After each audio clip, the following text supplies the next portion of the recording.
تقین والصلاة والسلام على سید الانبیاء والمرسلین قال اللہ تعالی فی القرآن المجید بسم اللہ الرحمن الرحیم خذوا زینتکم عند کل مسجد صدق اللہ العظیم رب اشرح لی صدری ویسر لی امری واحلل عقدۃ من لسانی یفقہوا قولی ان اللہ و ملائکتہ یصلون علی النبی یا ایہا الذین آمنوا صلوا علیہ وسلموا تسلیما۔ مل کے پڑھیے صلاۃ والسلام علیکہ یا رسول اللہ وعلی آلکہ واصحابکہ یا سیدی یا حبیب اللہ، صلاۃ والسلام علیکہ یا سیدی یا رحمۃ للعالمین وعلی آلکہ واصحابکہ یا سیدی یا خاتم النبیین۔ معزز حاضرین کرام، میری اور آپ کی یہ خوش نصیبی ہے کہ اللہ نے رمضان کے ان مبارک لمحات میں اپنے دین سیکھنے کا یہ خوبصورت سلسلہ ہمیں عطا کیا ہے۔ اور رمضان چونکہ محنت کا مہینہ ہے، یہ میں نے کیا کہا؟ ویسے لوگ رمضان کو ثواب کا مہینہ سمجھتے ہیں، یہ اصل میں محنت کا مہینہ ہے، اور اس میں محنت اور کوشش کرنا اور اپنے آپ کو مسلسل محنت میں لگائے رکھنا، یہی اللہ کو مطلوب ہے، کیونکہ اس میں یہ سعادت ہے کہ آپ تھوڑا بھی کام کریں گے تو اللہ بہت دے دے گا۔ تو جو بہت کرے گا اسے کتنا ملے گا؟ تھوڑا کرے تو بہت ملتا ہے، تو اگر بہت کرے تو اللہ اسے کہاں تک نوازتا ہے۔ تو یہ کورس اپنی اب انتہا پہ جا رہا ہے، چند ایک درس باقی ہیں۔ انشاءاللہ اس 19ویں روزے ہمارے پیر و مرشد حضرت ڈاکٹر پروفیسر محمد عظیم فاروقی صاحب دامت برکاتہم العالیہ، آپ اسلام آباد سے خاص طور پہ سفر کر کے آپ یہاں تشریف لا کر ہمارے اس کورس کی دعا فرمائیں گے، اور آپ کا خصوصی درس قرآن 19ویں روزے کو ہوگا، اور اسی دن ہمارا یہ کورس اختتام پذیر ہوگا، کیونکہ اس کے بعد 20واں روزہ اعتکاف کی سعادت ہوتی ہے۔ تو جو کہ قبلہ عالم 19ویں روزے آ رہے ہیں، تو اس لیے مناسب سمجھا گیا ہے کہ 19ویں روزے ہی اس کو اختتام کیا جائے۔ آپ کی دعا پہ ہی یہ کورس اپنے اختتام پہ پہنچے گا انشاءاللہ۔ بڑی تیزی سے یہ وقت ہمارے ہاتھوں سے پھسل چکا ہے، اور تھوڑا سا جو رہ گیا ہے اللہ اسے بھی ہمیں استعمال کرنے کی توفیق عطا فرمائے۔ اور رمضان بھی آدھا تقریباً گزر گیا، آدھا باقی ہے، پتہ نہیں اگلے سال کا رمضان کس کی زندگی میں ہے اور کس کی زندگی میں نہیں ہے۔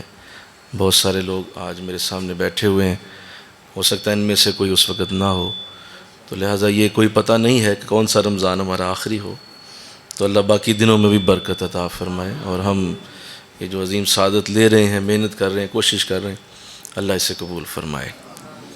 آج جو چند باتیں آپ سے کرنے کی سعادت نصیب ہوگی، بڑا اہم موضوع ہے، اور اس موضوع پہ بھی اظہار خیال کرنا ہمارا بڑا پسندیدہ رہا، اور میرا یہ بڑا فیورٹ ٹاپک ہے، اور اس پہ گفتگو کرنا بہت ضروری بھی ہے۔ اکثر ہم کرتے بھی رہتے ہیں، لیکن کافی عرصہ سے اس موضوع پہ کوئی وقت ایسا ملا نہیں کہ ہم اس پہ بات کر سکیں، تو آج اس پہ انشاءاللہ بات کرنے کی سعادت مل رہی ہے۔ قرآن پاک میں اللہ نے ارشاد فرمایا، خذوا زینتکم عند کل مسجد، جب بھی کہیں تم سجدہ کرنے جاؤ یا کسی بھی جگہ پہ تم نے عبادت کرنی ہو، خذوا زینتکم، تو خوبصورت بن کے جایا کرو، نہیں زیادہ کریں آواز، خوبصورت بن کے جاؤ، خضوع پکڑ لو، زینتکم زیادہ سے زیادہ خوبصورتی، زینت، پیارے ہو جاؤ، عند کل مسجد، جہاں کہیں بھی تمہیں اللہ کے سامنے جانا ہو، کسی سجدہ گاہ میں جانا ہو، کسی نیکی کے مقام پہ پہنچنا ہو۔ ایک تو یہ آیت کریمہ ہے۔ دوسری آیت کریمہ میں اللہ یوں فرماتا ہے، ان اللہ یحب المتطہرین، بے شک اللہ محبت کرتا ہے پاک صاف رہنے والوں سے۔ تو یہ دو آیات میں نے آپ کی خدمت میں پڑھی ہیں۔ حضور علیہ السلام کی ایک حدیث بھی الطہور شطر الایمان، صاف ستھرے رہنا آدھا ایمان ہے۔ ایک اور حدیث میں حضور یوں فرماتے ہیں، اللہ جمیل و یحب الجمال، اللہ خوبصورت ہے اور خوبصورتی کو ہی پسند کرتا ہے۔ تو یہ چار میں نے 2 آیات پڑھی، 2 احادیث پڑھی۔ تو ہمارا دین جو ہے وہ اس حوالے سے بڑا ہی خاص ہے کہ ہمارا دین نظافت کا دین ہے، صفائی اور پاکیزگی کا دین ہے۔ ہمارے دین کی بنیادوں میں ہی صفائی ہے، لہذا آپ دیگر مذاہب کی طرف غور کریں تو ان میں صفائی ستھرائی کا اتنا خیال نہیں ہے جتنا دین اسلام کے اندر رکھا گیا ہے۔ اور ہمارا دین جو ہے اس کا آغاز بھی صفائی سے ہوتا ہے۔ آپ دیکھیں کوئی بھی ہمارے دین میں عبادت کا تصور بھی جب آئے تو وضو کا تصور ساتھ ہی آئے گا۔ یعنی آپ کوئی بھی عبادت اٹھائیں اس سے پہلے فوراً آپ کو ایک تصور آتا ہے میں نے وضو کیا یا نہیں کیا ہے۔ تو اس کا مطلب یہ ہے کہ آپ نے ہر صورت وضو کرنا ہے، اور وضو کا مطلب صفائی ہے، وضو کا مطلب ہی صفائی ہے۔ آپ وضو کو جو ہے وہ کلینلینس کہہ لیں، صفائی کہہ لیں تو یہ غلط نہیں ہوگا، یہ ایک ہی بات ہے۔ اس کا مطلب یہ ہے کہ آپ کوئی بھی عبادت، کوئی بھی نیکی کرنے سے پہلے یہ ضرور سوچتے ہیں کہ میں صاف ہوں یا نہیں ہوں۔ تو یہ ہمارے دین کی بہت بڑی خوبی ہے کہ ہمارا دین جو ہے وہ ہر حالت میں اپنے ماننے والوں کو پاک اور صاف دیکھنا چاہتا ہے۔ اور اگر دیگر مذاہب کی طرف جائیں تو ہندوؤں میں یہ تصور پایا جاتا ہے کہ جو جتنا زیادہ گندا رہے گا اتنا زیادہ بھگوان کا چہیتا ہوگا، اور وہ نہانے سے پرہیز کرتے ہیں۔ ان کے جو اس طرح کی معاملات ہوتے ہیں، جو پنڈت ہوتے ہیں ان کے، یا ایسے جو نروان پانے کی کوشش میں لگے رہتے ہیں، ان کے ہاں نہانا جرم ہے، لہذا وہ نہانے میں کوئی دلچسپی نہیں رکھتے۔ جتنا گندا رہو گے اتنا زیادہ بھگوان کے نیڑے ہو جاؤ گے، استغفر اللہ، یہ تصور ہے۔ اس طرح دیگر مذاہب میں بھی ایسے ہی کہ کوئی خاص جو ہے وہ صفائی کا تصور ان میں موجود نہیں، لیکن جو ہی آپ اسلام میں داخل ہوتے ہیں تو یہاں شروع ہی آغاز ہی صفائی سے ہوتا ہے۔ اور اسلام جو ہے وہ 5 قسم کی صفائیوں کی تاکید کرتا ہے، اور بار بار اس پہ غور کرواتا ہے، اپنے ماننے والوں کو بھی کہتا ہے کہ یہ 5 صفائیاں جو ہیں وہ تمہیں ضرور حاصل ہونی چاہیے، اور وہ طہارتیں ہیں 5 جن کا ہر صورت جائزہ لینا ضروری ہے۔ سب سے پہلے جس صفائی کی اسلام تاکید کرتا ہے اور بہت زیادہ جس صفائی کو پسند کرتا ہے اور جس طہارت کے اوپر وہ بہت زیادہ جو ہے زور دیتا ہے، وہ ہے طہارت فکر، فکر کی طہارت، خیالات کی پاکیزگی۔ یہ اس قدر اہم ہے کہ آپ کے خیالات جو ہیں وہی اصل میں آپ کا ارادہ بنتے ہیں، اور آپ کا ارادہ ہی آپ کی نیت ہوتا ہے، اور آپ کی نیت ہی آپ کا عمل بنتی ہے۔ تو اس کا مطلب وہ کام شروع ہوا خیالات سے، خیالات ہی یہ بتا رہیں گے کہ تمہیں عمل کیسا ملے گا۔ تو اسلام کہتا ہے کہ پہلے پورے وہاں پہ جہاں خیالات کی جو ایویلیویشن ہو رہی ہے، جہاں خیالات کا آغاز ہو رہا ہے، وہاں صفائی پیدا کرو۔ تو یہ پہلا رول ہے، پہلی فکر ہے، پہلی طہارت ہے جو اسلام دیتا ہے۔ میں اس پہ آپ کی توجہ چاہتا ہوں کہ یہ کتنا اہم معاملہ ہے کہ انسان کی سوچ میں پاکیزگی ہو اور انسان کی سوچ کے اندر صفائی ہو۔ اسلام اس پہ کتنا زور دیتا ہے اور اس کی کتنی ویلیو ہے اسلام میں۔ آپ صرف اس بات سے اندازہ کریں کہ جب کوئی شخص اچھی سوچ سے اللہ کی بارگاہ میں کوئی نیکی کرتا ہے اور یہ سوچ کے کرتا ہے کہ میں بہت صاف ارادے سے اللہ کی بارگاہ میں حاضر ہوا ہوں، تو اللہ اس صاف ارادے کو دیکھ کر اپنی بارگاہ سے اولیاء جیسا فیض اور نبوت والا فیض اسے عطا فرما دیتا ہے۔ صاف ارادے کی وجہ سے اولیاء کا فیض اسے نصیب ہوتا ہے، جو کہ اپنی اس کی شاید محنت اسے وہاں تک نہیں لے جا سکے گی۔ جو اس کا صاف ستھرا دماغ ہے، صاف ستھری سوچ ہے، وہ اسے وہاں تک پہنچا دیتی ہے۔ لہٰذا یہاں سے پاکیزگی کا آغاز ہوتا ہے، طہارت فکر۔ اور اچھی سوچ رکھنا، پازیٹیو سوچنا، نہیں امید ہے لوگ اچھے ہی ہیں، لوگ اچھے ہی ہیں، میرے ساتھ اچھا ہی ہوگا، اور میں جہاں جا رہا ہوں میں لوگوں کے لیے کوئی نقصان کا سبب نہیں ہوں گا، میری ذات سے کسی کو نقصان نہیں ہوگا. یہ جو آپ یہاں سے اپنے آپ کو صاف کر رہے ہیں یہ بہت بڑی بات ہے. اور اسی چیز کو اللہ کا ذکر بھی کہا جا سکتا ہے. یہ جو ہم ذکر کرتے ہیں یہ بھی اصل میں سوچ کی پاکیزگی ہوتی ہے. آپ اپنی سوچ میں، اپنے خیال میں اللہ اللہ اللہ کر رہے ہیں. جب آپ کا خیال اللہ اللہ کرتا ہے تو اس خیال کی وجہ سے آپ کا پورا جسم کنٹرول ہو جاتا ہے. وہ کیا خوبصورت کسی نے جملہ کہا تھا کہ پریشانی حالات سے نہیں خیالات سے پیدا ہوتی ہے. اگر خیالات خوش ہوں تو آپ ہر طرف سے خوشی ہی محسوس کریں گے، اور اگر خیالات میں پریشانی ہے تو خیالات کی پریشانی کی وجہ سے جسم بھی پریشان ہوگا. تو اس لیے پازیٹیوٹی، اچھی سوچ رکھنا، صاف ستھری سوچ رکھنا، یہ اس بات کا مظہر ہے کہ اس شخص کا ماحول بھی ویسا ہی ہوگا. اس شخص کا ماحول بھی اسی طرح ہوگا جس طرح کی اس کی سوچ ہے، جس طرح کا اس کا اندر سے خیال ہے. آپ دیکھیں گے کہ ویسے ہی ماحول میں وہ رہ رہا ہوگا. ایک انسان اپنے دماغ کے الٹ ماحول میں 10 منٹ سے زیادہ نہیں گزار سکتا. کیا ایسا ہے بولو؟ مطلب آپ جہاں آپ بیٹھے ہوئے ہیں، آپ کا وہ جو ماحول ہے وہ اصل میں اس بات کی ضمانت ہے کہ آپ کا ذہن اور سوچ بھی ویسی ہی ہے. اور اگر آپ کا ذہن اور سوچ بہتر ہے اور اس کے اندر صفائی ہے، پاکیزگی ہے، تو یقیناً آپ کے ماحول میں بھی ویسا ہی اثر آئے گا، آپ کے ماحول میں بھی ویسا ہی ہوگا. میں ایک بزرگوں کی بارگاہ میں حاضر ہوا تھا. بہت بڑا ان کا آستانہ ہے، بہت ہی بڑی ان کی ماشاءاللہ درگاہ ہے، اور ہزاروں اسٹوڈنٹس وہاں پڑھتے ہیں. تو میں وہاں حاضر ہوا. بڑا خوبصورت نظام ہے، بڑا اچھا ہے. تو ان کا وہ نظام جب دیکھا تو انہوں نے مجھے ایک بڑی اچھی بات کہی تھی. انہوں نے کہا تھا کہ یہ آج سے 10-15 سال پہلے یہاں کچھ نہیں تھا، اور یہ بالکل چھوٹا سا ایک 2-3 کمروں پہ مشتمل یہ ایک چھوٹی سی جگہ تھی. تو آج آپ یہ اتنا وسیع نظام دیکھ رہے ہیں، بہترین جو ہے وہ خوبصورت یہ نظام چل رہا ہے. تو آپ کو میں بتاؤں یہ کیسے ہوا؟ کہ میں نے جی کیسے ہوا؟ کہا کہ میں نا راتوں کو جب یہاں اٹھ کے آیا کرتا تھا ان کمروں میں، تو میں یہاں کھڑے ہو کے اپنی سوچ میں یہ سارا کچھ دیکھتا تھا، اپنی سوچ میں کہ ایسے ایسے بنا ہوا ہے. یہ میں اپنی سوچ کے اندر دیکھتا تھا.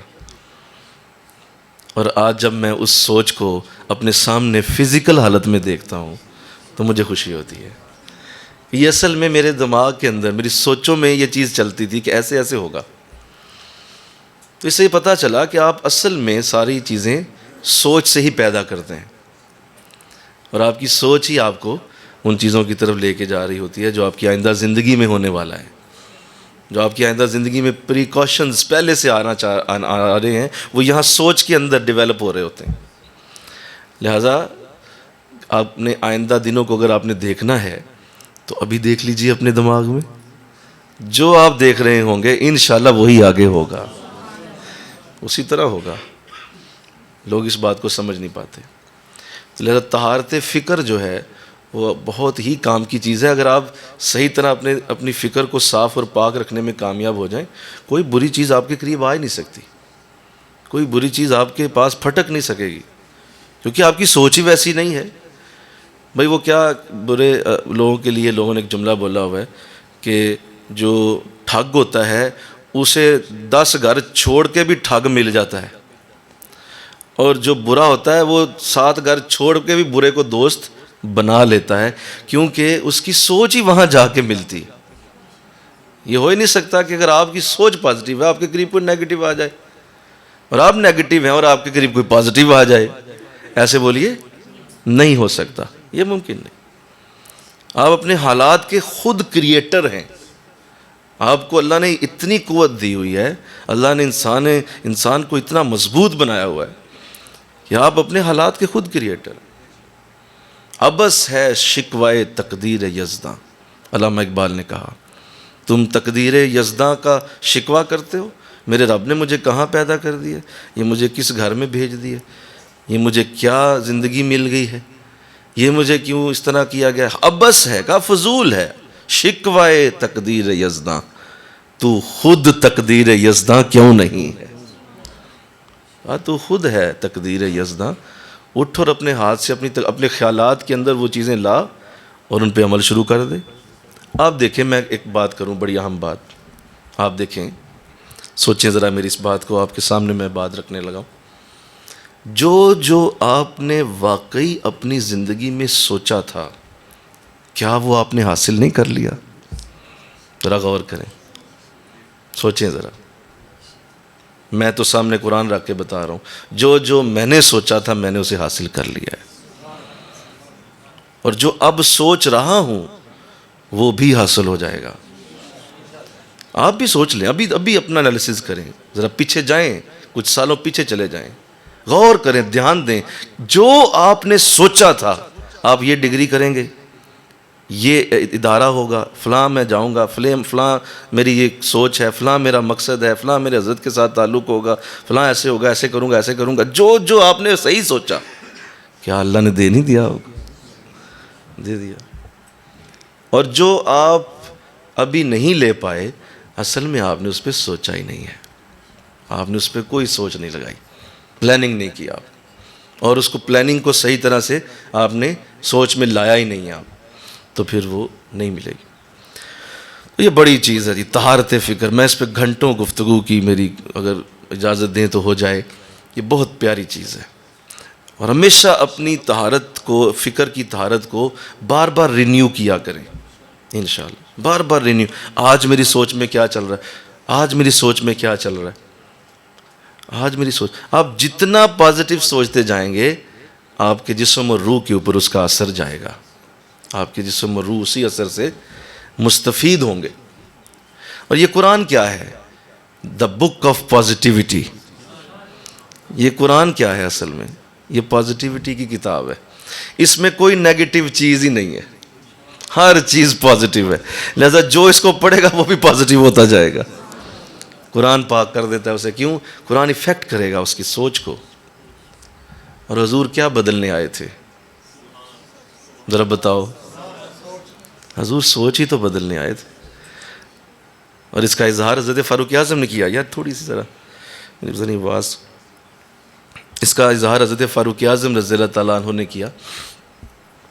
آپ سے کسی نے پوچھا آپ کی خلافت میں ہی کہ حضرت آپ نہیں، جب حضور اسلام کا دور مبارک تھا، حضرت آپ میں کیا بدلاؤ آیا ہے؟ کسی صحابی نے سوال کر لیا آ کر اسلام سے ملنے کے بعد، ہاں اب ٹھیک ہے، کیا آپ میں بدلاؤ آیا؟ تو آپ نے فرمایا کوئی بدلاؤ نہیں آیا۔ کیا جواب دیا؟ یہ دیکھیں، جواب دیکھیں، مطلب آپ مرشد سے ملیں، اپنے حضرت سے ملیں، اور آپ کے حضرت سے ملنے کے بعد کچھ سالوں بعد کوئی بندہ آپ سے پوچھ لے کہ بھائی آپ بیعت ہونے کے بعد کیا فیل کر رہے ہیں، تو آپ کہیں کچھ بھی نہیں فیل کر رہا، تو یہ ایک بڑا آکورڈ سا جواب ہوگا، اور وہ سامنے والا بھی کہے گا اچھا عجیب آدمی ہے، تو پھر بیعت تمہیں کیا دی، بیعت نے کیا دیا تمہیں؟ تو حضرت فاروق اعظم رضی اللہ تعالیٰ نے یہ جواب دیا کہ مجھ میں کوئی فرق، میں وہی ہوں، وہی عمر ہوں، قطعاً کوئی بدلاؤ نہیں آیا۔ فرمایا تو پھر حضور سے ملنے کا فائدہ کیا ہوا ہے؟ کہا ہاں فائدہ یہ ہوا ہے کہ وہی سوچ جو میری برائی کی طرف تھی، وہی سوچ میرے نبی نے نیکی کی طرف لگا دی، بس یہ فرق پڑا ہے، میری سوچ بدل دی ہے۔ تو حضور سوچ ہی بدلنے آئے تھے، طہارت فکر دینے آئے، ہمارے دماغوں کی اصلاح، ہماری سوچوں کی اصلاح ہو جائے۔ اگر دیکھو اتنے سخت اس وقت جو حالات ہیں، لوگ کتنی تکلیف میں ہیں، کوئی چوری چکاری ہے، ڈکیتی، بدامنی، قتل و غارت، یہ کہاں سے پیدا ہوتی ہے مجھے بتاؤ؟ سوچ سے۔ اگر اس شخص کی سوچ صحیح کر دی جائے تو وہی شخص تہجد میں نماز پڑھتا نہ نظر آئے، آپ اس کی یہاں سے اصلاح ہو جائے۔ مجھے کل کسی شخص نے کوئی ویڈیو بھیجی تو مجھے کہنے لگے حضرت آپ بڑی اچھی باتیں کر رہے ہیں، میں سنتا ہوں آپ کو، آن لائن تھا کوئی شخص، بڑی اچھی باتیں کر رہے ہیں۔ تو نیچے اس نے 2-3 ویڈیوز بھیجی ہوئی تھیں، یہ آج کل ظاہر ہے جو ختم نبوت کے حوالے سے لوگ سڑکوں پہ نکلتے ہیں، مار کٹائی ہو رہی ہے اور لوگوں پہ گولیاں چل رہی ہیں اور شیلنگ ہو رہی ہے، تو وہ اس نے کوئی ویڈیو بنی ہوئی تھی کسی جگہ کی، اس نے مجھے بھیج دی کہ حضرت یہ دیکھیں، یہ بھی دیکھیں، اتنا ظلم ہو رہا ہے، تو آپ اس پہ کیوں نہیں بات کرتے؟ آپ اس پہ بھی بات کریں، یہ دیکھیں لوگوں پہ زیادتی ہو رہی ہے، ظلم ہو رہا ہے۔ میں نے کہا محترم آپ کبھی میری باتیں غور سے سنیں تو ہم اسی کی تو اصلاح کرنے کی کوشش کر رہے ہیں. تم لگے ہوئے ہو ڈنڈے کے زور پر صحیح کرنے، ہم کر رہے ہیں دلوں کی اصلاح، سوچوں کی اصلاح جو پرماننٹ ہے. آپ ڈنڈے سے کسی شخص کو 10 دن ٹھیک کر لیں گے، 20 دن ٹھیک کر لیں گے، لیکن اگر آپ کسی کو یہاں سے ٹھیک کر دیں تو وہ قیامت تک کے لیے نیک ہو جاتا ہے.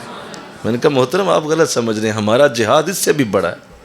یہ تو ڈنڈے سڑکوں پہ لگا رہے ہیں، پھر اپنے آپ کو بھی ذلیل کر رہے ہیں، دوسروں کو بھی کر رہے ہیں. طریقہ یہ نہیں ہے. آقا دو جہاں کا انقلاب ایسے نہیں آیا تھا، حضرت مجدد الفسانی نے انقلاب ایسے نہیں برپا کیا تھا. جتنے انقلاب آئے ہیں وہ دلوں کی اصلاح سے آئے ہیں. حضور اسلام نے دلوں کی اصلاح کی. اور باقی میں نے کہا کہ یہ جو بظاہر آپ کہہ رہے ہیں کہ ایسا کرے، تو وہ اس کے لیے 5 لاکھ فوج کا ٹماٹر کھانے کے لیے رکھی ہوئی ہے. وہ کس لیے رکھی ہوئی ہے؟ جا کے وہ کرے، ان چیزوں کی اصلاح کرے. ہم نے اتنا بڑا محکمہ، اتنا بڑا ڈپارٹمنٹ ہے آرمی، وہ کس کام کے لیے ہے؟ عوام کھائیں ڈنڈے، وہ اس لیے کھا رہے ہیں کہ انہیں سمجھ نہیں آ رہی کہ دلوں کی اصلاح ہوگی تو انشاءاللہ ہر طرف امن ہی امن ہو جائے گا. سمجھ آ رہی بات؟ تو اس لیے اصلاح کی ضرورت سوچ میں ہے. سوچ کی اصلاح سے ہی ساری چیزیں آگے چلتی. جتنا زیادہ اس پہ کام کیا جائے کم ہے. سوچ کی اصلاح پہ بار بار ٹریننگز دی جائیں.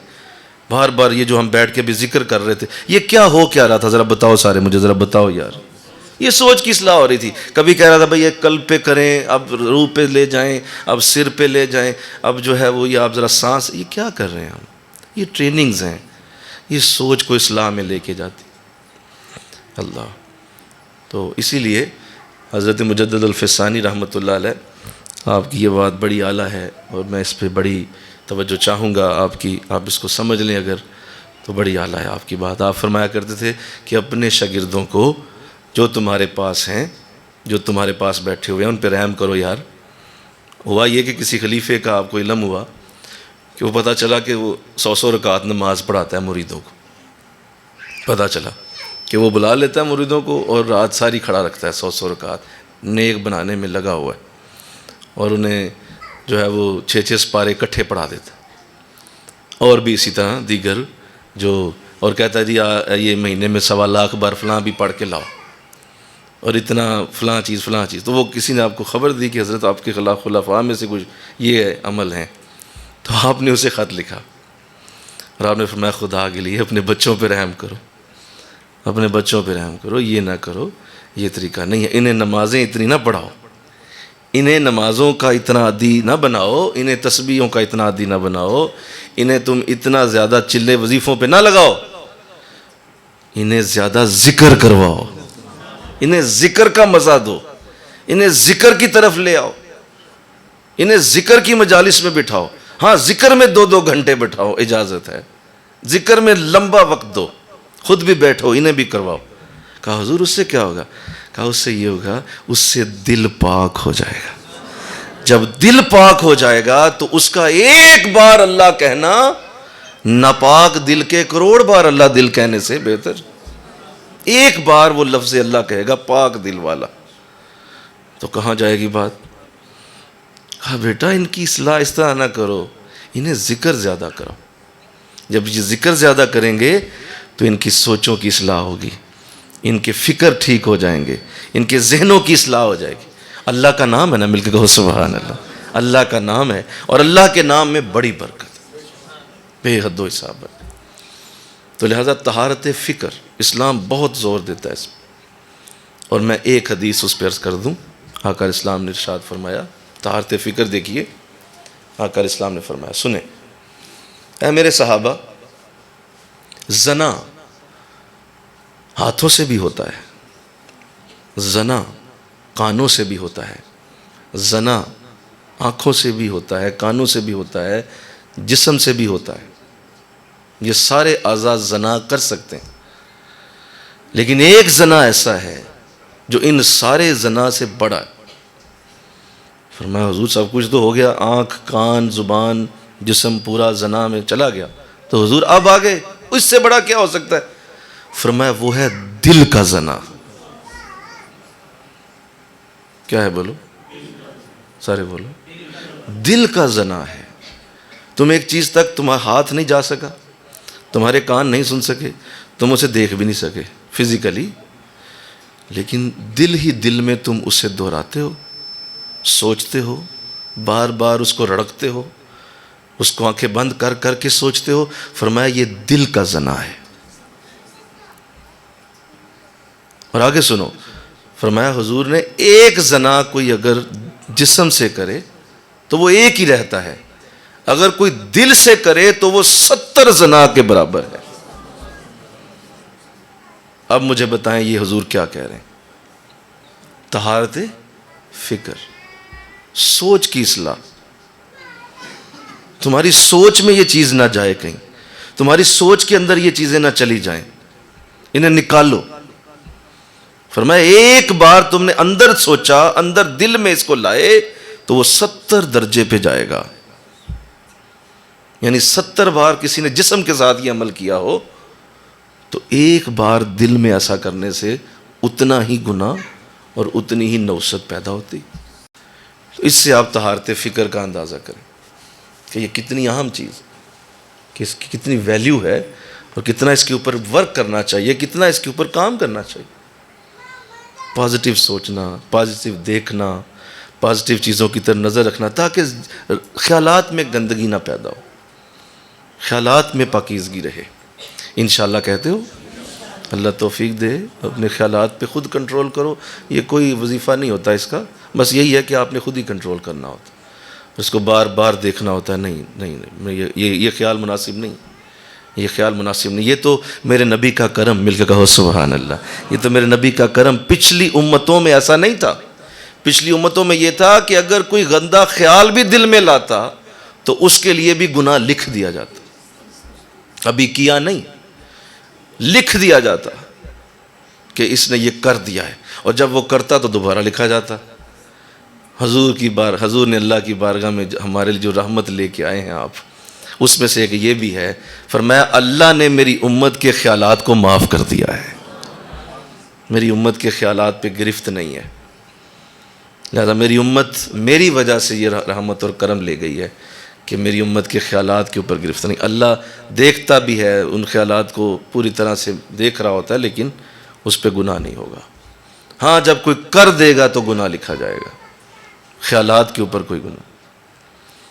اللہ تو یہ لہٰذا یہ بڑی اہم چیز، اللہ توفیق دے، آمین کہو، کہ صفائی آپ کی دماغ کے اندر ہو، سوچوں میں بہتری ہو، صاف ستھرا انداز سوچوں میں ہی ہو۔ دوسری طہارت وہ ہے طہارت جسم۔ کیا ہے بولو؟ طہارت جسم، جسم کا پاک رہنا۔ اس میں دو چیزیں ہیں جو جسم کو پاک رکھتی ہیں، ایک ہے وضو اور دوسرا ہے غسل۔ اگر وضو کی حاجت ہے تو وضو میں رہیں، ہر وقت وضو میں رکھیں اپنے آپ کو۔ اگر وضو ٹوٹ گیا ہے وضو کر لیں، تمہارا جسم پاک ہو جائے گا۔ یہ جسم کی پاکیزگی ہے وضو۔ اور میں تو جب یہ بات سنی تھی اور اس کے بعد اس بات کو جب سمجھ لیا، جان لیا کہ میرے آقا اسلام نے ارشاد فرمایا، جب سے میرا قدم زمین پہ آیا ہے اللہ نے ساری زمین کو مسجد بنا دیا ہے۔ تو مسجد میں بے وضو رہتے ہیں؟ بولو بھائی، ابھی آپ سارے مسجد میں بیٹھے وضو سے ہی ہونا، تو جب باہر جاؤ گے اس سے تو کیا مسجد ختم ہو جائے گی؟ حضور فرما رہے ہیں ساری زمین ہی مسجد بن چکی، جب سے میں آیا ہوں ساری زمین مسجد ہے۔ تو اللہ والے پھر ہر وقت مسجد میں باوضو رہتے ہیں۔ وہ کہتے ہیں میں مسجد سے باہر کب ہوں؟ عوام کو ضرورت ہوتی ہے مسجد کے اندر جا کے وضو کرنے کی، اللہ والے ہر وقت ہی باوضو رہتے۔ جسم کا پاک رہنا، یہ پاکیزگی ضروری ہے، کیونکہ جسم پاک ہوگا تو وہ طہارت جو جسم کے سے جو دماغ میں تھی، وہ جو دماغ کے اندر اور وہ جو سوچوں میں تھی، اس کا پہلا ایفیکٹ یہ آئے گا کہ تمہارا جسم پاک ہونا شروع ہو جائے گا۔ اگر غسل کی حاجت ہے تو غسل کیا جائے، کوئی کمپرومائز نہ کیا جائے، غسل کے اوپر قطعاً کوئی کمپرومائز نہیں۔ اور مرد عورتیں اس بات کو سمجھ لیں کہ اسلام غسل کے اوپر کسی قسم کا بھی کمپرومائز نہیں کرتا۔ اگر آپ واقعی ناپاک ہیں تو آپ نے ہر صورت اس سے نکلنا ہے، اور اس ناپاکی کی حالت میں نہ آپ قرآن چھو سکیں گے، نہ آپ نماز پڑھ سکیں گے، اور نہ ہی آپ مسجد میں جا سکیں گے باقاعدہ مسجد کے اندر. تو ان تینوں جگہوں سے آپ فارغ ہیں. نہ قرآن کو چھو سکیں گے، نہ ہی نماز پڑھ سکیں گے، نہ ہی مسجد کے اندر جا سکیں گے. تو غسل کی حالت میں اگر آپ کو ایسا معاملہ ہے تو اس میں بہت زیادہ دیکھا گیا عوام انتہائی گندی حالت میں رہتی ہے، انتہائی گندی حالت میں. اور ہمارے لوگ غسل کے حوالے سے، وضو کے حوالے سے بہت ہی گندے ہیں. بہت کم لوگ ہیں جو ان دونوں چیزوں کو صحیح اڈاپٹ کرتے ہیں، ورنہ زیادہ تر بہت ہی گندے حالت میں. اور مطلب جسم سے بو اٹھتی ہے، پسینے کی بو اور بغلوں کی بو. یہ بوئیں جو ہیں وہ انتہائی بدذوق انسان کی علامت. اس سے پتہ چلتا ہے کہ اسے نماز روزے اس نے کچھ نہیں دیا، نماز روزے نے اس کو کوئی نور نہیں دیا، کہ یہ اتنا نہیں سمجھ سکا کہ جسم کی صفائی کتنی ضروری ہے. اللہ، تو بہت بری حالت ہے. میں اس پہ کئی ایسی میرے سامنے اگزامپلز ہیں کہ لوگوں کی حالت بڑی خراب ہے اس حوالے سے. اللہ محفوظ فرمائے، آمین کہو. اور خاص طور پہ جو میاں بیوی کے حالات ہیں وہ تو بہت ہی کریٹیکل ہیں، بہت ہی گندے ہیں. کہ اب دیکھو مطلب وہ جو عمل ہے جو اللہ رسول نے کیا، اور اللہ رسول نے ہمیں حکم بھی دیا کہ میاں بیوی کا وہ عمل ہمیں اتنا پسند ہے کہ وہ ساری رات ثواب میں لکھی جاتی ہے. اس عمل کے ساتھ جو میاں بیوی کا معاملہ بنے، ساری رات ثواب ہے اس کا. یعنی وہ کتنا پسندیدہ عمل ہے، بولو، کہ ساری رات کا ثواب ہے اس کا. اور اب جو ہی ناپاک ہو گئے، اب وہ ساری رات اگر اسی طرح سو گئے تو وہ ساری رات کی ناپاکی، وہ تقریباً 6 گھنٹے 7 گھنٹے کی ناپاکی وہ آپ کے جسم پہ ہے، آپ کے بستر پہ بھی ہے. اٹھ کے آپ نے فرض کریں سامنے کرسی پہ بیٹھ گئے، کرسی پہ بھی اس کا ایفیکٹ چلا گیا. آپ کمرے میں پھر رہے ہیں، ادھر ادھر جا رہے ہیں، جہاں جہاں آپ کے قدم پڑ رہے ہیں وہاں وہاں اس ناپاکی کا ایفیکٹ جا رہا ہے. آپ اٹھ کے کچن میں گئے ہیں، انہی ناپاک ہاتھوں سے آپ نے کوئی روٹی پکا دی ہے تو اس کا ایفیکٹ روٹی میں بھی چلا گیا. آپ نے کسی بچے کو دودھ بنا کے دے دیا ہے، اس کے فیڈر میں دودھ ڈالا ہے، اور آپ ناپاک ہاتھوں سے وہ کام کر رہے ہیں، تو آپ کیا سمجھ رہے ہیں؟ شرعی طور پہ آپ ناپاک ہیں. وہ ناپاکی کی ساری کیفیت اس دودھ کے اندر ٹرانسفر ہو جائے گی. اور کتنے لاکھوں گھروں میں یہ عمل کتنی دفعہ ہو رہا ہوتا ہے، اور ساری رات ناپاک سو جاتے ہیں.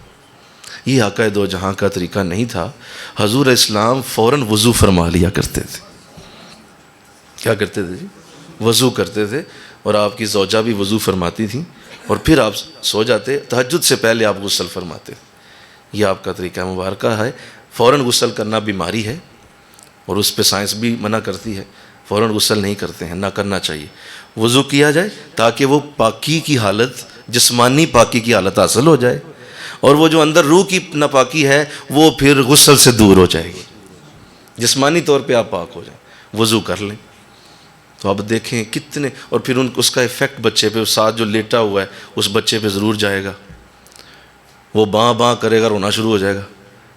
باں باں کرتے رہتے ہیں بچے، روتے رہتے ہیں گھروں میں. کیوں؟ ماں باپ گندے ناپاک ماں باپ انہی ہاتھوں سے اس کو پکڑ کے سینے سے لگا لیتے ہیں، انہی ہاتھوں سے پکڑ کے جو ہے وہ اس کو کھینچ تان رہے ہوتے ہیں. تو اس کا ایفیکٹ وہ پاک روح ہوتی ہے نا.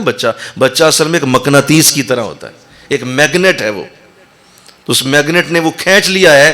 اگر پاکی ہوتی تو وہ پاکی بھی کھینچ لیتا، ناپاکی ہے تو ناپاکی بھی کھینچ لیا اس نے، وہ ضرور جائے گی اس کے اوپر. لہٰذا اس کی ایفیکٹ سے وہ پھر روتا ہے، ضدی ہو جاتا ہے، مار دھار کرتا ہے، گالیاں دیتا ہے، بال کھینچتا ہے، بھاگتا ہے، دوڑتا ہے، چیزیں توڑتا ہے. کیوں؟ اس بچے کو کیا پتا یہ کیا ہو رہا ہے؟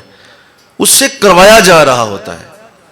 وہ چھوٹا ہے، معصوم، اس نے کیا پتا چیز توڑنی ہے، گالی دینی، اسے کوئی پتا نہیں. یہ ماں باپ کی ناپاکی اس کے اوپر چڑھی ہوتی، جسموں کی ناپاکی. گندے گھروں میں عورتیں گندی، کئی دن. پھر ان کو پتا ہے کہ آج میرا پاکی کا دن ہے، آج میں نے پاک ہونا ہے، میرے ماہانہ ایام ہیں، ختم ہو گئے ہیں، آج میں جان بوجھ کے ایک دن آگے لے جائیں گے. نہ نماز پڑھنی پڑے. اچھی بات ہے نماز معاف ہوئی ہے تو چلو میں ذرا جب تک نہاؤں گی نہیں تو میں پاک ہی نہیں ہوں گی، تیرا نماز بھی. بھائی آپ شرعی طور پہ اس پروسیس سے باہر آ گئے. اب رات کے 2 بجے بھی آپ کو پتا چلا کہ میرا یہ پروسیس ختم ہو چکا ہے، اسی وقت نہانا ضروری ہو گیا. میں نے کیا کہا بولو؟ اسی وقت. آپ ایک سیکنڈ بھی آگے نہیں لے کے جا سکتے. اسی وقت نہانا جو ہوگا کہ بھائی یہ میرا پروسیس ختم ہو گیا، اب اس کو میں ٹھیک کروں. شرم میں کیا شرم ہے بولو؟ اللہ نے تو مچھر کی مثالیں دی ہیں، تو لوگوں نے کہا اللہ مچھر کی، کہا میں جس کی مرضی مثال بیان کروں، بے شک مچھر کی کروں، مکھی کی کروں، میں جس طرح مرضی سمجھاؤں. تو لہٰذا یہ ایک سیکنڈ بھی آگے نہیں، وہ ایک پورا دن جان بوجھ کے لے جائے. اب اس ناپاکی کا ایفیکٹ آپ کے گھر میں ضرور آئے گا، ممکن ہی نہیں.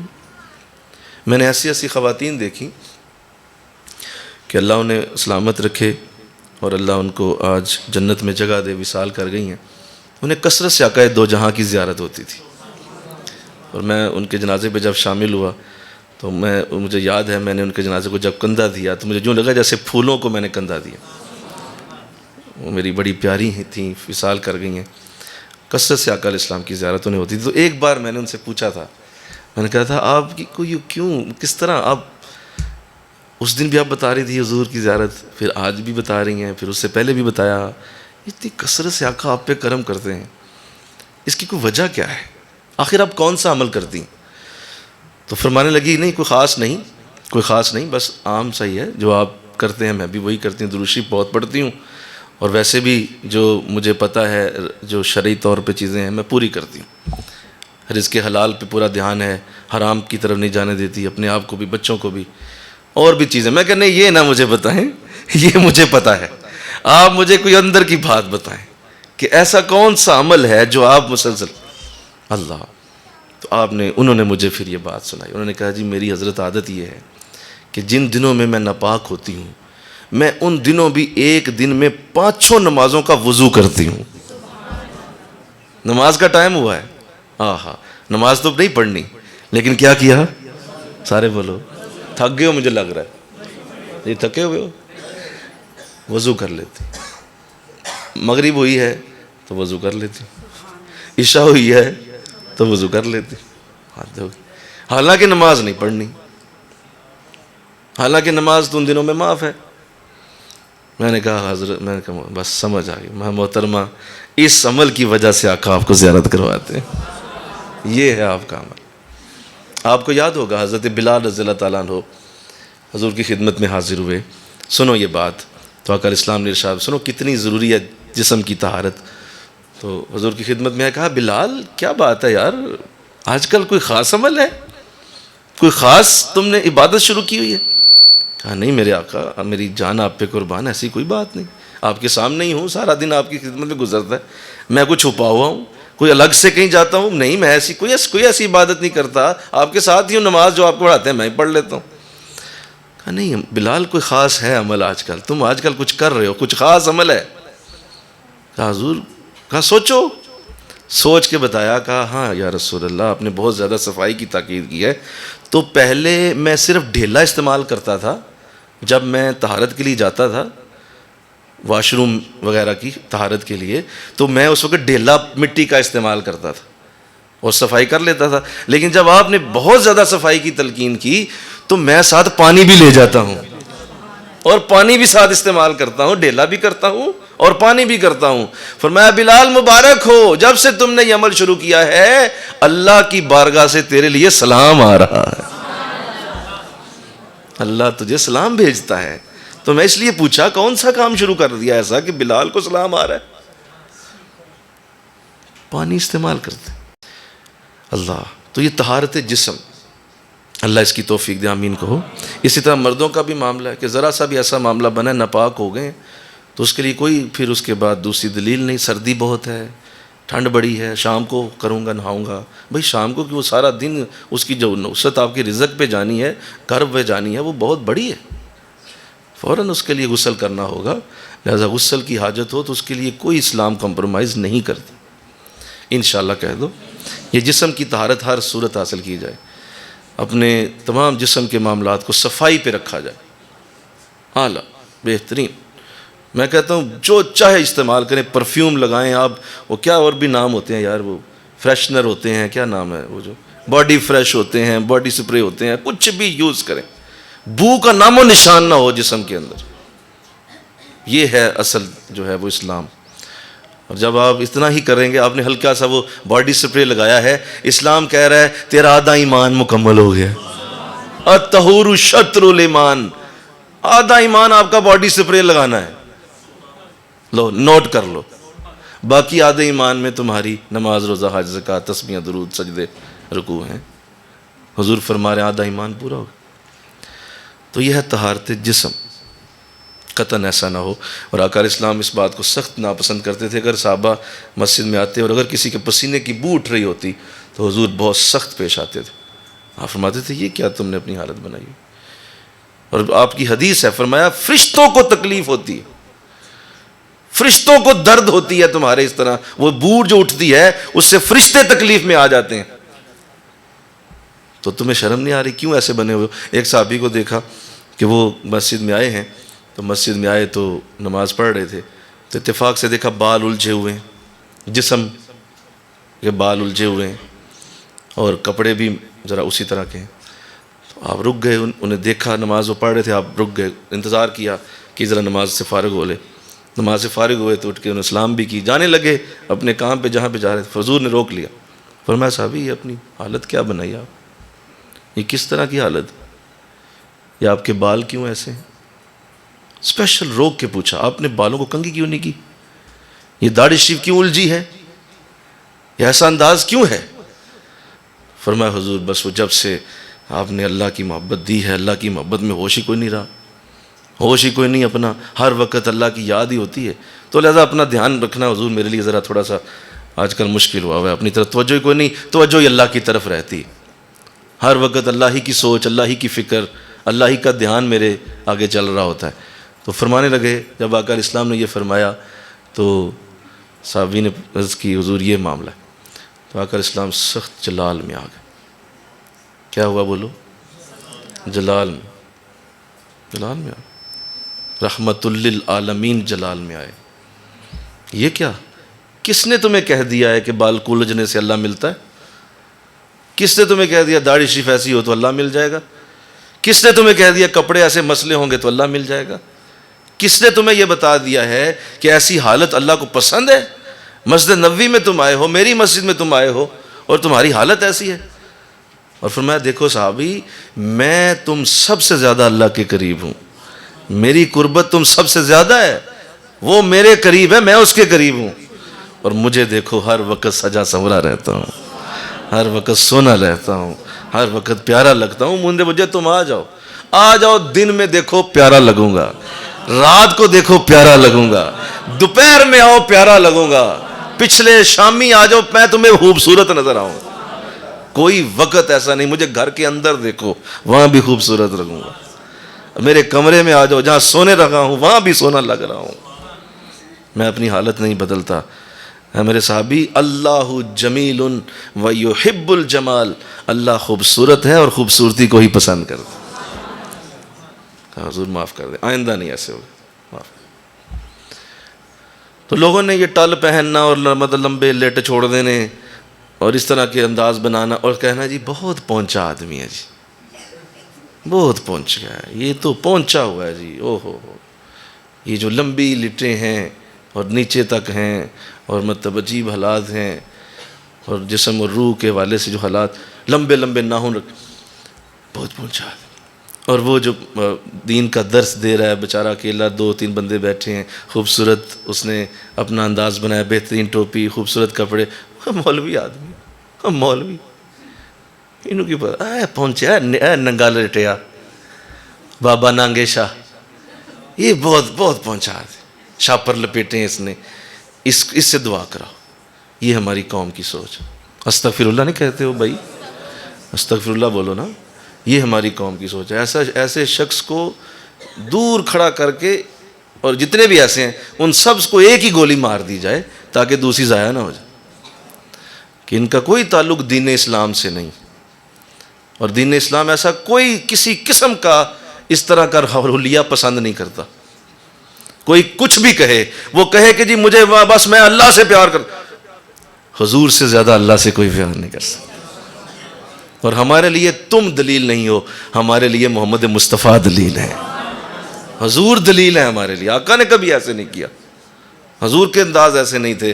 تو آپ جناب بے شک 600 ٹال پہن لیں، ہم آپ کے پیچھے چلنے والے نہیں، ہم انہی کے پیچھے چلیں گے جن کی جھلک حضور جیسی ہو، جن کے انداز آقا علیہ السلام جیسے، جو ہر وقت خوبصورت لگتے ہوں اور جن کی پہچان ہی خوبصورتی ہو۔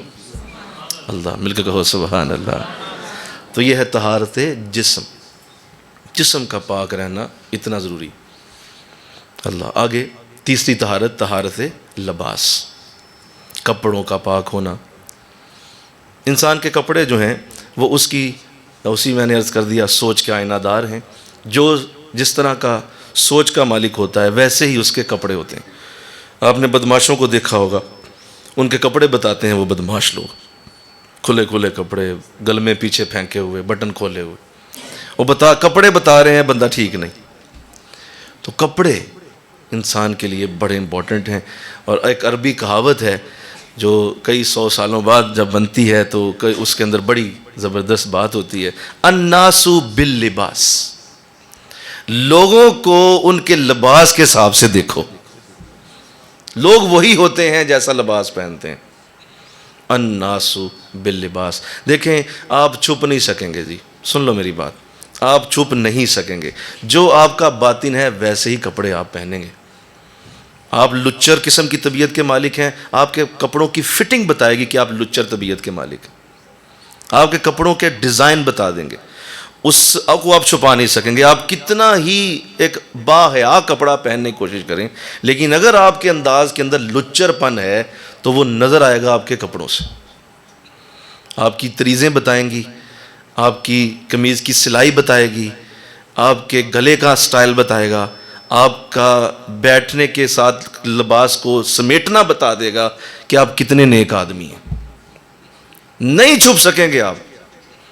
اور اگر آپ نیک ہیں تو آپ کے کپڑے بتائیں گے کہ آپ نیک آدمی ہیں۔ باحیا انداز، باحیا کپڑے، باحیا گفتگو اور باحیا ان کا سلائی ہونا اور ان کے انداز ہونا،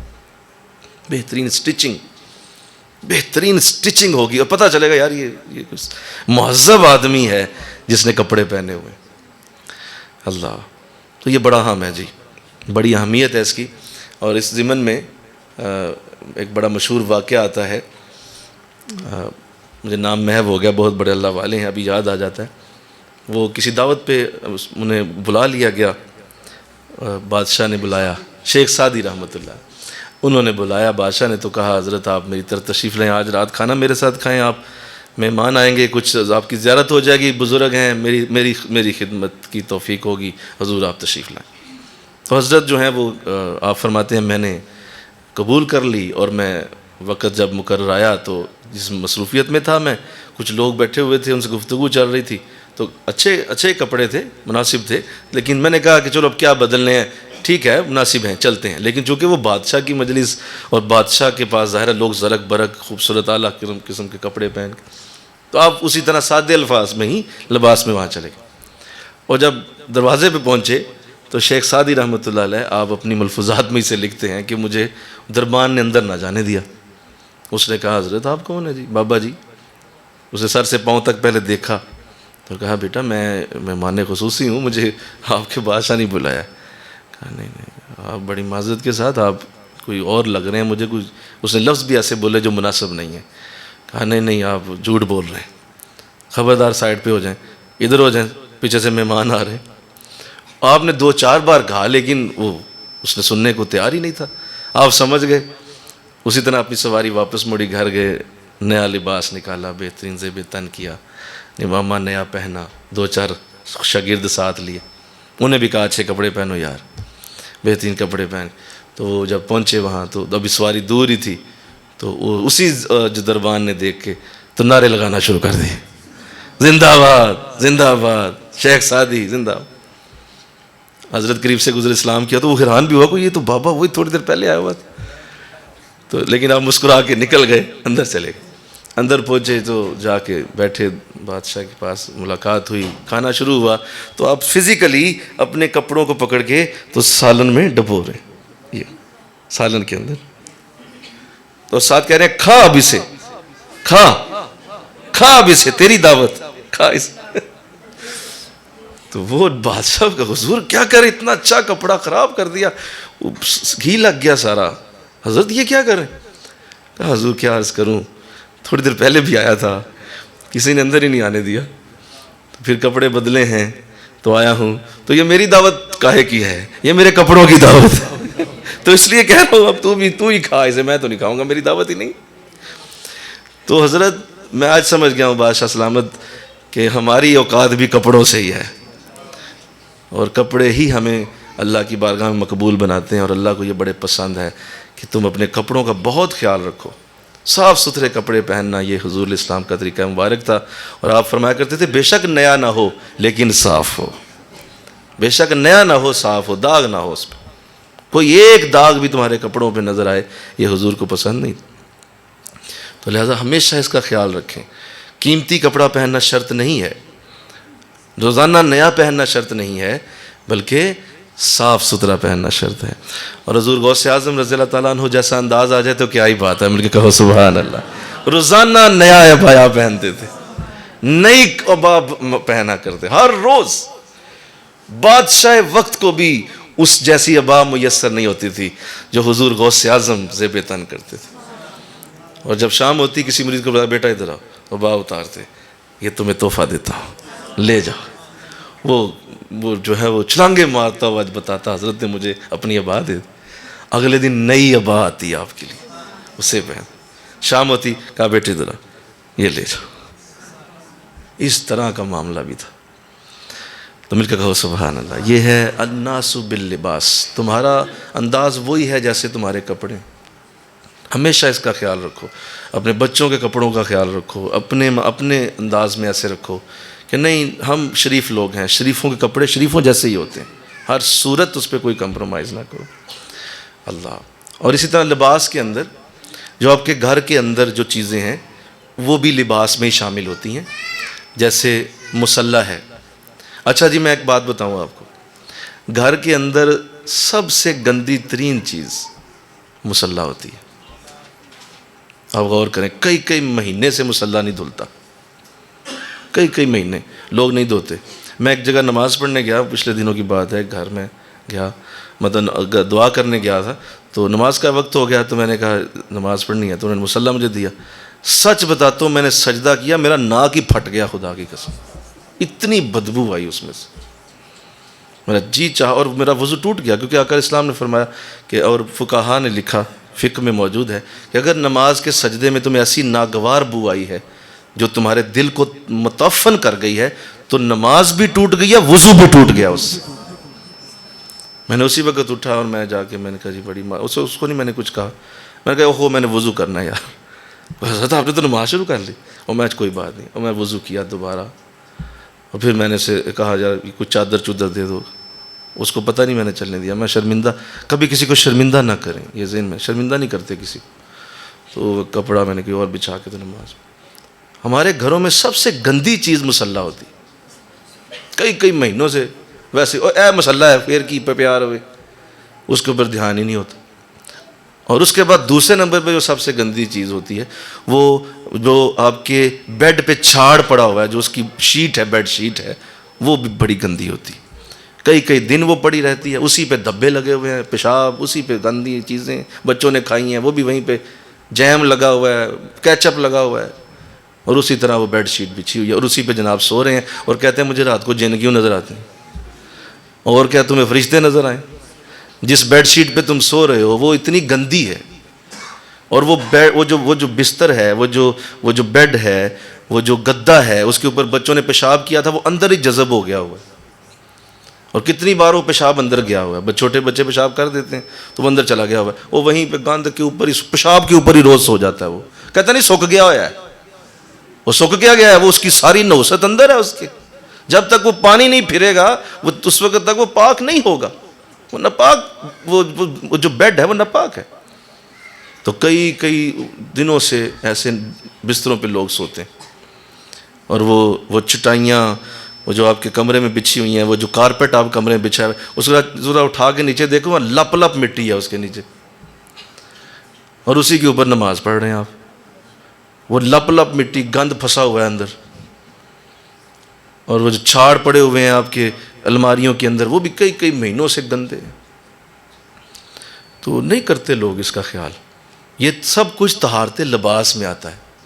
جہاں جہاں کپڑا ہوگا وہ کپڑا پاک ہونا چاہیے، جہاں بھی، چاہے وہ بیڈ شیٹ کی شکل میں ہے، وہ آپ کی چھاڑوں کی شکل میں ہے، وہ آپ کے رومالوں کی شکل میں ہے، بنینوں کی شکل میں. اور بعض ایسے بھی ہوتے ہیں نا کہ وہ ایک مریض تھا نا، تو اس کو انستھیزیا دیا جا رہا تھا، تو وہ انستھیزیا سے بے ہوش نہیں ہو رہا تھا. اور کہا ڈاکٹر کہہ رہا یار اس کو کس سے بے ہوش کریں؟ اور وہ ڈاکٹر صاحب نے اپنی بنین اتار کے اسے سنگائی تو بے ہوش ہو گئے. اتنی بو والی بنین تھی، بے ہوش. بعد میں اس کو ہوش ہی نہ آیا کئی گھنٹے.